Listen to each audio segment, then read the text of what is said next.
What up, guys? So welcome to my page.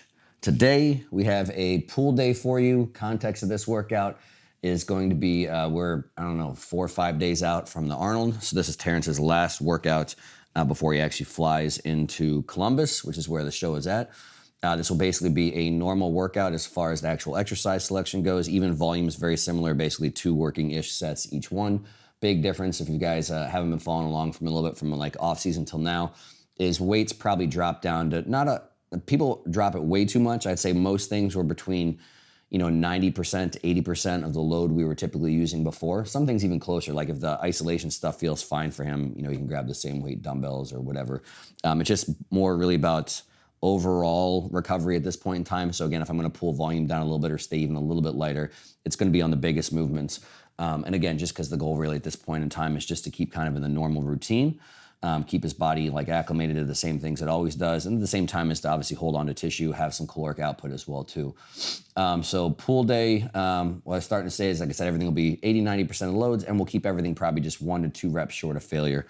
And then he'll be up in Columbus, flies up today. He'll have a normal push day tomorrow, and then the day after that, Wednesday, he'll basically do whatever he wants. Or and also as Coach Yessen, just kind of based on how he looks. Like sometimes people say, well, what would be the difference? Some of it's not that complicated or mysterious. But if Yessen saw the way he looked and maybe thought he was inflamed or whatever and just really wanted him just to keep his feet up and relax, then he'd say, okay, don't train, keep your feet up, just chill and whatever. But maybe if he said, oh, well, I want you actually to move some blood around or whatever, just get a little bit of a pump. Sometimes people feel like that can actually help with the carb up process or even help with drying out a little bit, or just to kind of keep in the normal routine. Then he might say, go catch a pump. And my advice is just basically whatever Terrence feels like doing. And obviously whatever Yessen thinks is really, like I said, the most important thing. But I'm like, well, if you feel like training because you're bored, then go train, catch a little pump, do whatever you want. And if you don't feel like training, then don't train. It's not really like a make or break type thing. And so that's about it. If you guys are new here for a pool workout, we're going to have 4 movements for back, 1 movement for rear delts, 2 movements for biceps. I think we might have an ab work movement in here today as well too that I always forget about or something, but we'll figure out when we get to the end of the workout. The only thing I want to cover before we actually get cracking into it is people always ask me this notion of like, what's a complete back workout? Like how many exercises do you need for a back? So I realized for rear delts, over the course of the split, we're doing 2 movements for rear delts. I think that's more than enough for most human beings. So hitting them twice during a week. Biceps, over the course of the whole split, we have 5 movements total. So we do 2 today, 3 on an arm day. So I think that's more than enough for biceps, just in case someone's saying, well, is 2 bicep movements enough? Well, over the course of the week, I think it is. Again, the 5 total over the course of the week. But this is pretty much, a complete back workout as well too. So if I had to give a number, I'd say most people really between like 3 and 5 movements. And some of that's a little bit from, are you more beginner towards advanced? And then also that in-between area it's really not that big of a deal as well too. So if I was going to say a beginner, I get asked this question all the time, which is why I'm addressing this, is like, what should I do? How many movements should I do? What is a complete back workout? Because it's like, I think whether you know what you're talking about, don't know what you're talking about, or new, or you just don't care. It's like, hey, there's a whole bunch of stuff back there. I want to make sure I get all this stuff. Am I doing enough stuff for all this stuff? If I had to break it down into 3 categories of movements, that would be kind of the beginner basic, is I'd have one thing that's a little bit more lat focused, and just for efficiency purposes, I would do some form of pull down. So you're taking your lat through almost its full contractile range. You're biasing that, you're trying to be in a plane of motion that targets that a little bit more compared to other stuff. I would have 1 upper back row. So where you're just basically thinking about, when I say upper back, everything from basically shoulder to shoulder across your back. So you're getting some rear delts, traps, rhomboids, all that kind of mess of stuff up there. Of course, some lats will still work a little bit as well too. And then I would have 1 thing for erectors. So if you're more of a newbie and your overall recovery can handle it, I would definitely say something like RDLs might be your best fit. Depending on your programming, maybe you have RDLs on a leg day or whatever, you prefer them there. And you just want a little bit more erector work, then you can do low back extensions. So a lot of people don't do low back extension bench. That's still a great option for erectors as well too. And then, so that's be the 3 basics, right? So again, imagine if you're a newbie, you're doing a pull down machine or a cable, or you're even doing pull-ups, and you have perfect form. What's going to have a big back or big lats is, if you have perfect form, is adding 100 or 200 pounds to whatever weight you're capable of doing now. Same with an upper back row. If you're doing 1 plate on a T-bar row, you get up to the point where you can do 5 plates with perfect form. Something's going to be bigger. Same thing with RDLs. If you go from doing a plate aside to being able to do 5 plates aside with perfect form, the back of your body is going to be bigger. So that's why I think that's a very simple, first approach to have is get very, very good. That's the first part. Get very, very good at the way you do those movements. Like even before you think about weight or load, really, really get that form to a good point. It doesn't have to be this perceived 10 out of 10, but get the form to an 8 out of 10, 9 out of 10, whatever, good form. And then from there, progressive overload is going to be king. The rest from there is like you'll see today we do another rowing movement that's a little bit more of a lat-focused row. And again, that's just kind of biasing a different part of the range of motion. So biasing the lats kind of through mid in their shortened position and just getting some upper back stuff as well too. Sometimes I'll do like a bent over row without a chest support where I just want a little bit of the whole back working, a little bit more stimulus for the erectors as well too. Sometimes we'll incorporate a different pull down that's more of like an upper back pull down as well. And honestly, that really just comes to kind of like educated guesses, to be honest, where I'm like, oh, well, Terrence obviously has a big back. He's a little bit more advanced. He needs a decent amount of stimulus. So I think he could respond to a few more movements from the average person. And again, so today we have 4 movements for our back day. On our other push-pull day, so we have a chest and back day, we do 2 more movements for back. So over the course of the week, we have 6 back exercises total. And so again, it's even if I'm saying for a beginner, if those are the 3 main cores of your thing, does that mean you can't do any more? No, I think that's a big thing. That's a misconception. Now, like if you're just going into the gym and doing junk volume, 10 back exercises, you're documenting progressive overload on none of them, then yeah, that's junk. But people are afraid of, well, I know I'm not supposed to do any pump work, or I'm not supposed to just do random stuff when I go in the gym. And again, you got to think of other stuff. You got to think of stuff like, what do you enjoy doing? And some of it is just, I think there's benefit to just beating the crap out of yourself. I mean, that's a lost art. Now, again, take that with an asterisk. So again, I'm not saying go do 10 sets of nothing, unless that's fun for you. But when I started training, and when I was still basically for the first 10, 15 years, and even now, sometimes my training partners and I would just try and beat the crap out of each other. So if you have your 3 core movements, you're documenting progressive overload, but every once in a while, maybe even every week, you want to rotate a different movement in because it's fun, because you enjoy it, or because maybe you think there's some benefit, great. Or you want to finish with something stupid that's just this horrible challenge, something painful, that's fine as well too, in my opinion. I think most people would benefit from finding things they enjoy a lot in their training while also having focus on what produces results. Enjoy training with your training partners, enjoy the experience of, again, the actual sport of bodybuilding has a lot of sports stuff as well too. Be competitive with yourself, be competitive with your training partners, do stuff that's fun, and it's just challenging for the sake of challenging, and focus more on recovery. I mean, that's when I did some of the dumbest stuff as far as just on paper, really hard, really stupid, that was overtraining, completely natural, couldn't barely afford supplements when I was in college. I grew the most. I mean, I had a year where I probably put on 20 pounds of lean tissue in a 9-month period of time.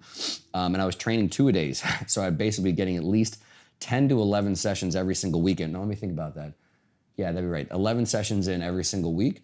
And I was just eating as much as I could eat and sleeping like 10, 12 hours a night. And so again, obviously I don't have that schedule now. Most human beings don't have that schedule, but that just is a testament to, if you're actually prioritizing recovery, like how much progress can you actually still make, without overtraining. So that's a little bit of a ramble, but I think that's stuff that, again, just gets lost in the industry now. We have so much access to good information, which is great, but everybody wants that good information in sound bites, short little context. They want an infograph. This is good, this is bad, and they want someone else yelling at, I'm going to do the TikTok thing now where someone takes a 15-second. Can you imagine that? You're taking, I don't even know if it's 15 seconds. It might even be shorter, where you do the thing where you take someone else's clip and you do a video about their clip. I think that's the dumbest thing I've ever seen in my life, and probably one of the worst things I've ever seen in my life, just as far as actually providing people with help. You're going to take someone's information that's already condensed just into a palatable size, because if it's over 15 seconds, people keep swiping and they don't bother learning it. So we're taking something that someone's already really tried to condense just to appease the masses, and then some other coach is going to take that, take it out of context, take it with not a complete, the whole thing of it, and then they're going to give their feedback or whatever on it. And this basically just goes back and forth. Incomplete information, short, condensed all the way down. Somebody else takes it out of context and then basically says where it ultimately comes down to, this person is stupid for this reason. This person's smart for this reason. Oh, I agree with this person because they make me feel good about my stuff, whatever. So anyway, I'd like to have these long rambling videos sometimes because, again, you can't learn a whole lot about training in 15 seconds, in my opinion, or 30 seconds or 60 seconds, as hard as I try. But again, so thanks for coming to my rambling TED Talk on YouTube. And I think now will be a good time to segue into the workout. So pull day, here we go. Last one that we're going to have in Tampa before the Arnold.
right, guys, so just a little note on the setup of this one. I really try hard anytime I'm doing stuff. Again, hopefully not giving long messages just because I like to hear myself talk, but that's probably a degree of it, unfortunately. Actually, I'm sick of hearing myself talk. But looking at this bench here set up, so Trevor can look at this whole deal we've got here. Just hopefully when you're setting something up like this, you guys can get the concept of doing a single arm pull down. And the concept's important as opposed to the exacting thought process, because I'll see people kind of half do stuff and then completely make it useless. And so again, I know this is mildly a pain in the ass. I've got a plate there. I've got dumbbells or kettlebells holding that whole thing down. And what's the concept here is exercises are only as good as they allow for output, as you don't have to brace. And so the example I always give when people get confused about what is bracing, even more than bracing, which is some component is reducing complexity, but also is any exercise you're doing, your output is only gonna be as much as you have something to push into an opposition. Whether you're creating something to push into from rigidity in your own body, or if it's actually an outside implement. So the example I always give that's simple is the back pad of a leg press. Imagine you're doing a leg press, and obviously you're pressing the top of your hips all the way through your back into the back of it, and you don't have a back pad. Imagine you don't have the back pad on a leg press. How much weight can you do with a back pad? How much weight could you do without a back pad? Basically, all of a sudden you're turned into how much you can just grip and hold your hip flexors and maybe even to a certain degree abs in place. So everyone can go from leg pressing 1,000 pounds, who cares how much actually weight, but you'd be down to like 200 pounds. And that concept actually applies to every single exercise. Leg press is just kind of a dramatic example because of how much weight people can do there. So again, for setting all this up, the plate, this chest pad, the bench, this bench's ability to not move is it's bracing. And so I'll see people set this kind of thing up without putting anything on it. You don't have to put all that shit on it. You could just have your training partner stand on it or something. But if this thing is moving and rocking around while you're doing it, you're completely defeating the purpose of it. Now you just got other stuff that's gonna be the limiting factor. And instead of being able to do 200 pounds an arm or whatever the hell you can do, you're gonna be down to 150 pounds an arm. And again, it's no longer an exercise that the limiting factor is gonna be what can your lats do. It's gonna be the limiting factor of what can you actually coordinate. So again, I didn't go to school for this. Just so whatever you've got, do a little bit of, you might have a solid bench, you don't need any of this stuff, but whenever I'm saying concepts, this is the reason. So you can take this and make it your own and understand if I'm doing something like this, it's gotta be holding still, and I don't want other things to be the limiting factor.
All right, guys, so pretty good question I've had about pretty much any type of row is there seems to be, not seems to be, but there are two very common ways basically to do, T-bar rows and even like a seated cable row. And so the two different methods that I'm gonna kind of compare right now is gonna be, are you trying to keep everything else still except the upper back muscles and the stuff that moves?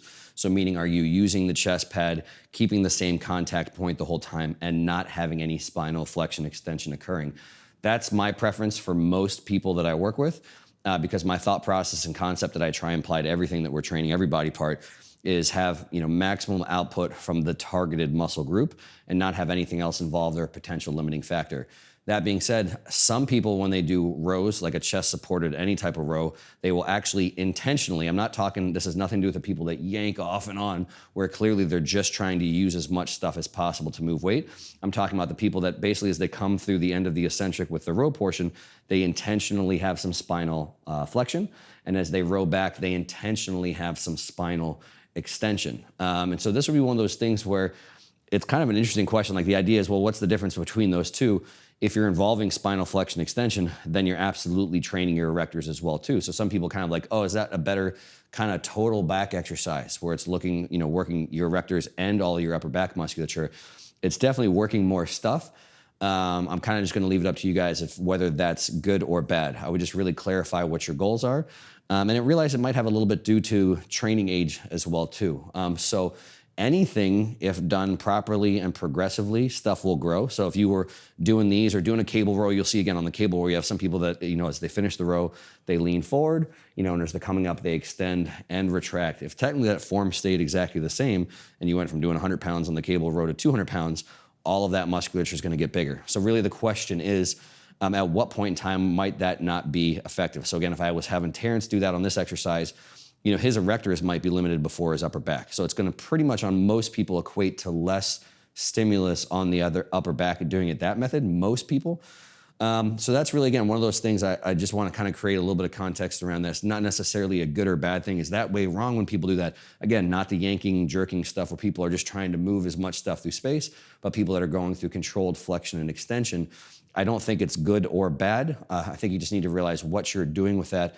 And again, what the potential limitations are. So if maybe you're doing a back exercise and you just want more back stuff working and that's your main goal, that could be an okay option. But at some point in time, just realize that might create, something that's a limiting factor, and your upper back getting as much as it possibly can. So just between those two, think about why you're doing it and make sure the expected outcome, matches, your expectation coming into it.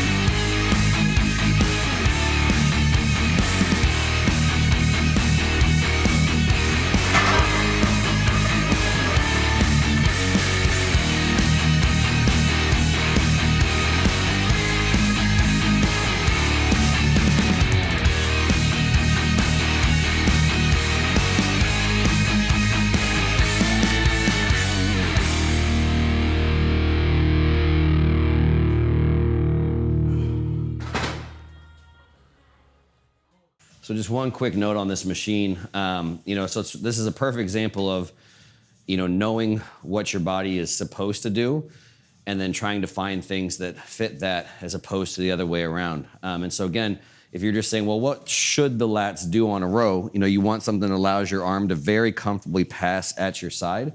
And then ideally, if I'm going here and this is, a fairly stretched lat, especially the fibers that kind of attach more towards the center of your spine, kind of mid-back, if I go here and bring them closer together, you're actually gonna get a little bit more of a stretch. So this machine's brilliant because one, it diverges as you come to the top, so the hands go from closer to further apart. So that divergence, one, allows your upper arm to move comfortably at your side, even when you're as wide as Terrence, you can see how comfortably his arm can move. And then as you come forward, and they actually converge, as you go through the eccentric, which will allow for a little bit more of a stretch than the lats compared to out here. And then the other double bonus of this is this actually goes from heavier at the bottom to a little bit lighter at the top. And this is one of these things that I think is pretty funny. You'll have some people will talk about, having an even profile on some other exercises not being great for, not biasing the length and position for where you're strongest, which isn't accurate in the first place. But then also we'll just say that all you really need is bent over rows, all sorts of free weight rows and all that stuff. And the reality is that does the opposite. So a free weight row basically biases the top. It makes the top the heaviest, at least as far as joint torque is concerned, which is all your muscles know.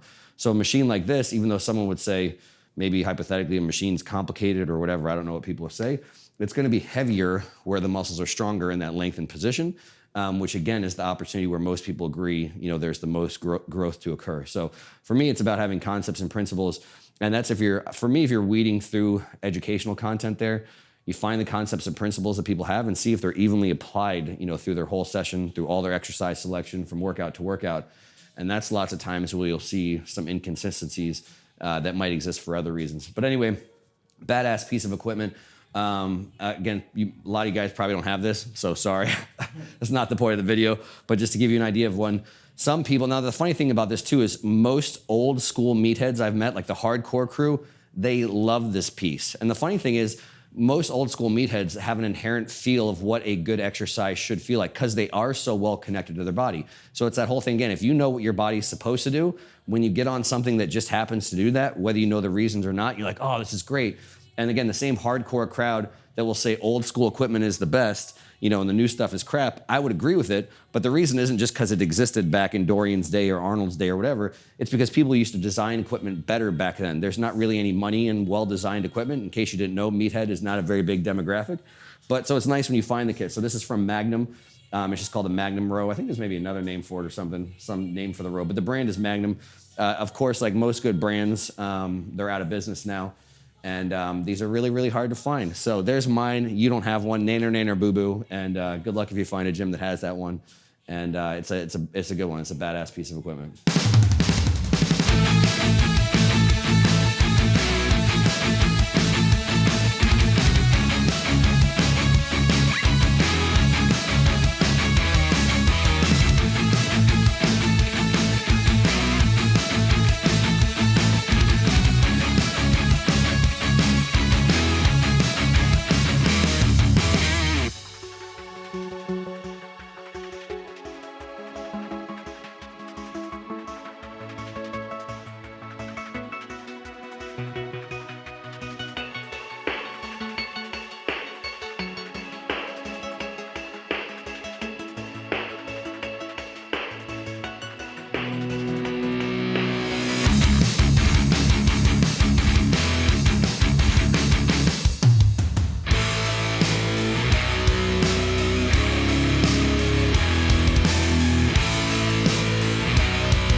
All right, guys, that's a wrap for today. The couple exercises I didn't touch on too much just because I've done them a bunch before is, after we did the converging row, supersetting rear delts to a low back extension, and really just supersetting those for time reasons.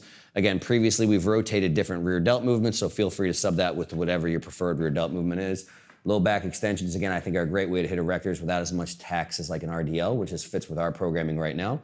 And then finish with 2 curl variations. You're always gonna find these are my go-to variations. There's almost always some sort of preacher curl involved and some sort of incline curl variation involved. So those 2 movements together really are a great complete bicep workout. And you'll see sometimes I do some hammer curl work, some pronated grip work, sometimes something where I have my arm in a little bit more flexion, but not really necessary in my opinion. And that's pretty much it. And in case you guys want, I didn't do any working out today. I had some just routine blood taken from my doctor, and I just want to share this non-scientific reason. I just visualize, I just had it like right an hour before I came. If I do curls and I do pull downs, that it's just gonna just spurt blood everywhere. So medical professionals, let me know how long I'm supposed to actually wait before I go and do curls after getting jabbed in a vein, because it's probably completely irrational. But even if there's like a 1% chance this Band-Aid just blows off and blood squirts across the room, I don't think I'd ever be able to do a bicep curl again. So anyway, that's why I'm completely not sweaty and not out of breath and just basically walking around and helping Terrence pick up some weights this time, which honestly, when you're this close to show, even if your prep isn't, this has been a pretty tiring prep for Terrence. Picking up weights is the worst. Anyone that's prepped the last week, you know how exhausting absolutely everything is.